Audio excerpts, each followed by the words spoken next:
ಅಸ್ಸಲಾಮು ಅಲೈಕುಂ ವರಹಮತುಲ್ಲಾ. ಇವತ್ತು ಉಪ್ಪಿನಂಗಡಿಯ ಹೃದಯ ಭಾಗದಲ್ಲಿ ಫ್ಯಾಷನ್ ಸ್ಟ್ರೀಟ್ ಎಂಬ ಒಂದು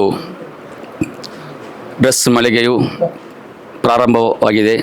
ನಮ್ಮ ಕಕ್ಕೆಪ್ಪದವು ಶೌಕತ್ ಅಲಿ ಅವರ ಅಂಗಡಿಯಾಗಿದೆ. ಅಲ್ಹಮ್ದುಲಿಲ್ಲಾ, ಇದಕ್ಕೆ ಮುಂಚೆ 2 ಅಂಗಡಿ ಬೆಳ್ತಂಗಡಿ ಹಾಗೂ ಉಜಿರೆಯಲ್ಲಿ ಪ್ರಾರಂಭವಾಗಿ ಒಳ್ಳೆಯ ರೀತಿಯಲ್ಲಿ ಮುಂದುವರಿತಾ ಇದೆ. ಅಲ್ಹಮ್ದುಲಿಲ್ಲಾ, ಇಲ್ಲಿ ಕೂಡ ಒಳ್ಳೆ ಡ್ರೆಸ್ಸುಗಳೆಲ್ಲ ಬಂದು ಗ್ರಾಹಕರಿಗೆ ಬೇಕಾದಂತಹ ಎಲ್ಲ ಡ್ರೆಸ್ಸುಗಳು ಇಲ್ಲಿ ಲಭ್ಯವಾಗ್ತಾ ಇದೆ. ಎಲ್ಲರೂ ಬಂದು ಸಹಕರಿಸಿರಿ. ಹಾಗೂ ಇಲ್ಲಿ ನಮ್ಮ ಜಮಾಅತಿನ ಕಕ್ಕೆಪ್ಪ ಜಮಾಅತಿನ ಅಧ್ಯಕ್ಷರು ಹಾಗೂ ಎಲ್ಲ ನೇತಾರರು ಇಲ್ಲಿ ಸೇರಿದ್ದಾರೆ. ನಮ್ಮ ಈ ಶೌಕತ್ ಅಲಿಯ ಕುಪ್ಪೆಟ್ಟಿ ಅಧ್ಯಕ್ಷರು ಕೂಡ ಇಲ್ಲಿ ಇದ್ದಾರೆ. ನಮ್ಮ ಈ ಅಂಗಡಿಯ ಉದ್ಘಾಟನೆಯ ದಿವಸ ನಮ್ಮ ಜಮಾಅತ್ ವತಿಯಿಂದ ಅಭಿನಂದನೆಯನ್ನು ಸಲ್ಲಿಸ್ತಾ ಇದ್ದೇನೆ. ಅಸ್ಸಲಾಮು ಅಲೈಕುಂ.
ಸುದ್ದಿ ಚಾನಲ್, ಕ್ಷಣ ಕ್ಷಣದ ಸುದ್ದಿಗಾಗಿ.